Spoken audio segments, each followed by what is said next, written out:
ওমর ফারুক রাদিয়াল্লাহু তাআলা আনহু যখন অর্ধ জাহানের খলিফা ছিলেন, এমন সময় ওমর রাদিয়াল্লাহু তাআলা আনহুর একটা পুত্র সন্তান ছিল, তার নাম হলো আব্দুল্লাহ বিন ওমর।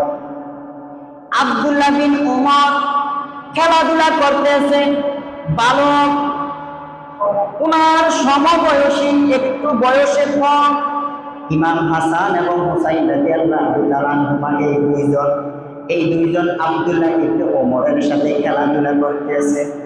তো ছোট বাচ্চারা খেলাধুলা করার সময় কতই কিছুই না বলে, একজন আরেকজনকে মন্দ বলে, আবার ভালো কিছু বলে, আবার একটু পরে ভালো, এমন বাচ্চাদের স্বাভাবিক অবস্থা। ওমর ফারুক রাদিয়াল্লাহু তাআলা আনহুর সন্তান আব্দুল্লাহ একটু বড় ছিল। খেলাধুলা করতে করতে এক সময় গাছের মধ্যে উঠলেন খেজুর পাড়ার জন্য। ওই খেজুর, আব্দুল্লাহ বিন ওমর খেজুর খাইতে আছে গাছ থেকে, নিচ থেকে হাসান হুসাইন ডাকতেছে, উপর থেকে আব্দুল্লাহ বিন ওমর হাসান হুসাইনের জন্য খেজুর ফালায়। হঠাৎ করে হুসাইন রাদিয়াল্লাহু তাআলা দেখলো একটা আব্দুল্লাহ একটা পচা খেজুর ফালাইছে আমার জন্য। হুসাইন রাদিয়াল্লাহু তাআলা রাগান্বিত হইয়া বলতেছেন, এই গোলাম ইবনে গোলাম, তুমি আমার জন্য পচা খেজুর দিয়েছ, পচা খেজুর আমার জন্য পালাইছ, আর তুমি ভালো খেজুর গুলা খাইতেছ। এটা ওমর রাদিয়াল্লাহু তাআলা আনহুর পুত্র আব্দুল্লাহর জন্য বড় কষ্টদায়ক হয়ে গেল। আর কি বলে সে, আমি নাকি গোলামের ছেলে, গোলাম, অথচ আমার বাবা বর্তমান খলিফা, ইসলামের বর্তমান খলিফা, অর্ধ জাহানের প্রেসিডেন্ট, এমন ক্ষমতাশীল ব্যক্তিকে বলতেছে গোলাম, আর ওই বাবার সন্তান আমি, আমাকেও বলতেছে সে গোলাম। এটা মেনে নেওয়া যায় না। আমি বাবার কাছে মামলা দায়ের করবো, বিচার দায়ের করবো। কাঁদতে কাঁদতে আব্দুল্লাহ বিন ওমর রাদিয়াল্লাহু তাআলা আনহুর সন্তান বাড়িতে যাইয়া বাবাকে ডাকতে বলতেছে, বাবা, ও অর্ধ জাহানের প্রেসিডেন্ট, ও ইসলামের দ্বিতীয় খলিফা, বাবা ওমর, আপনাকে ইমাম হুসাইন গোলামের ছেলে গোলাম বলেছে, আর আমাকে বলেছে গোলামের ছেলে, গোলাম। বাবা, আপনিও গোলাম, আমিও গোলাম, এই যে আমাকে মন্দ বলেছে, আপনাকে মন্দ বলেছে, এটার জন্য আপনার কাছে বিচার চাই। ওমর ফারুক রাদিয়াল্লাহু তাআলা বলতেছে, বিচার হবে, বিচার হবে। ওমর ফারুক রাদিয়াল্লাহু তাআলা মাওলা আলী রাদিয়াল্লাহু তাআলা বাসভবনে চলে গেলেন, যাইয়া বলতেছে, ও মাওলা আলী, আপনার সন্তান নাকি আমার সন্তানকে মন্দ বলেছে, এর বিচার হবে আগামী জুমার দিনে, আগামী জুমার দিনে বিচার হবে। সবাইকে জানিয়ে দিল।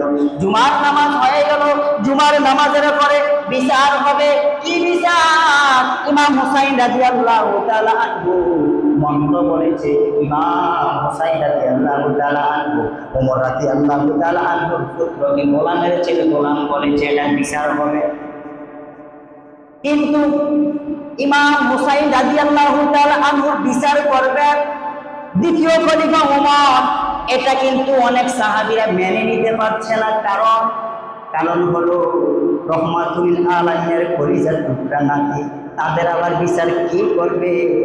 তাদের আবার বিচার কে করবে? এত সম্মানী ব্যক্তিদের বিচার আবার কে করবে? তাদের এক একজন আরেকজনের কাছে কানা ঘষা করতেছে, এটা মেনে নেওয়া যায় না। ওমর কিন্তু খুব রাগী মানুষ, ওমরের বিচার খুব কড়া। ওমর তার পুত্র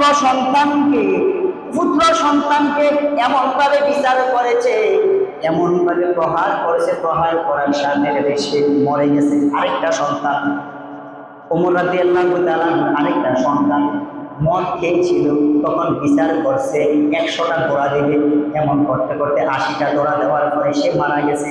তার মাটি দিয়েছে, মাটি দেওয়ার পরে আরো 20টা ঘোড়া বাকি রয়েছে, এই 20টা ঘোড়া তার কবরের উপরে যাইয়া দিছে। এমন কঠিন শাসক ওমর, সবাই তো ভয় পাইয়া গেছে, হায় হায়, এমন কঠিন শাসক ওমর। এই ওমর যদি ইমাম হুসাইনের বিচার করতে চায় তাহলে ডোরা দিবে, হায় হায়, এটা তো মেনে নেওয়া যায় না। অনেক সাহাবীদের মধ্যে কানা ঘোষা শুরু হয়ে গেল। নামাজের পর, জুমার নামাজের পর ইমাম হুসাইনকে ডাক দিল, এই ইমাম হুসাইন, আপনি কি আমার পুত্র সন্তান আব্দুল্লাহ ইবনে উমরকে গালি দিয়েছেন, গোলাম ইবনে গোলাম বলেছেন। আপনি যদি তার স্পষ্ট ব্যাখ্যা না দিতে পারেন তাহলে আপনার কঠিন বিচার হবে। মিম্বরে দ্বিতীয় খলিফা উমর বসা, সাথে ইমাম হুসাইন রাদিয়াল্লাহু তাআলা এই কথা বলার সাথে সাথে তিনি বলতেছেন, হ্যাঁ আমি বলেছি গোলাম আমি গালি দিয়েছি আপনার সন্তানকে, কিন্তু বলেছি কেন এটার ব্যাখ্যা আছে আমার কাছে। আমি দেখেছি যখন ছোট ছিলাম আপনি আমার নূরের নবী রাহমাতুল আলামিনের সামনে গোলামের মতো সফর করলেন। নবীজি যখন ওযু মোবারক করবে তখন আপনি পানি আইনা নবীজির পা মোবারকের মধ্যে পানি যাইয়া নবীকে গোলামি কইরা নবীর পা ধোয়াইয়া দিতেন। আর যখন কোনো জায়গায় নবীজি যাইতো আপনি ওই ঘোড়ার লাগামের মধ্যে দইরা গোলামি করতেন। ও আমি জানি আপনি গোলাম, সুতরাং আপনার সন্তানও গোলাম। কার গোলাম? আমার নানা নবী রাহমাতুল আলামিন মুহাম্মদুর রাসূলুল্লাহ সাল্লাল্লাহু আলাইহি ওয়াসাল্লামের গোলাম হলেন আপনি, আর আপনার সন্তান হলো আপনার পুত্র গোলামের ছেলে গোলাম। এই কারণে আমি এটা বলেছি, এটা তো আমি মিথ্যা বলি নাই। এই কথা বলার সাথে সাথে ওমর রাদিয়াল্লাহু তাআলা দুইটা চোখের পানি ফালাইয়া কান্দিয়া বলতেছে, রে আব্দুল্লাহ তুমি রাগ হইও না, তুমি রাগ হইও না, আরে বিচার এখন হয়ে যাবে, কিন্তু তুমি আগে আমার কাছে কথা দাও, তুমি কোনো রাগ করবা না। আব্দুল্লাহ বলতেছে, জি বাবা আপনি এই বিচার করেন, আমি কিন্তু রাগ হব না। উমর ফারুক রাদিয়াল্লাহু তাআলা আনহু জগৎবাসী প্রত্যেকে রাজ্যা বলতেছে, ও দুনিয়াবাসী শুনো, ও দুনিয়াবাসী শুনো, তোমরা সাক্ষী থাকো। ইমাম হুসাইনকে ডাক্তার বলে, ও ইমাম হুসাইন আপনি যে কথাটা বলেছেন আমার পুত্র সন্তান গোলামের ছেলে গোলাম, আমিও গোলাম, আমার সন্তান গোলাম, নবীজির গোলাম, এই কথাটা আপনি লিখে দিতে পারবেন না? ইমাম হুসাইন বলে, হ্যাঁ আমি পারবো, লিখে দিতে পারবো। কি লিখে দিবেন? আপনি লিখে দিবেন আমার নানার গোলাম, আমার নানা রাহমাতুল আলামিন মুহাম্মদ সাল্লাল্লাহু আলাইহি ওয়াসাল্লামের গোলাম হইল ওমর রাদিয়াল্লাহু তাআলা আনহু, আর এই ওমরের পুত্র গোলামের ছেলে গোলাম হইল আব্দুল্লাহ বিন ওমর। এই কথাটা আপনি লিখে দিবেন। সাথে সাথে লিখে দেওয়ার জন্য যখন বলল ও লিখে দিবে, এখানে শেষ না, যখন আমি ওমর দুনিয়ার জমিন থেকে বিদায় হয়ে যাব, যখন আমি দুনিয়ার জমিন থেকে বিদায় হয়ে যাব, মারা যাব, তখন আমার কবরের মধ্যে, যখন আমার কবরের মধ্যে শোয়ানো হবে, ওই শোয়ানোর সময় আমার কাফনের ভিতর এই লেখাটা নবী রাহমাতুল আলামিনের যে গোলাম আপনি সাক্ষী দিয়েছেন, এই লেখাটা আমার কাফনের ভিতরে দিয়ে দিবেন। বলেন সুবহানাল্লাহ।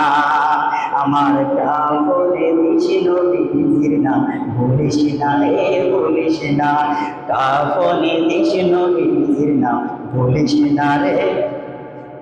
রক্তের বাঁধন তার স্বজন শোনো দিয়ে মন, রক্তের বাঁধন তার স্বজন শোনো দিয়ে মন, সবার কাছে এটাই শুধু আমার আবেদন। আমি হঠাৎ করে গেলে মারা, হঠাৎ করে গেলে মারা, কাঁদিস না কেউ কাঁদিস না, কাফনে দিস নবীর নাম, বলিস না রে বলিস না, কাফনে দিস নবীর নাম, বলিস না রে।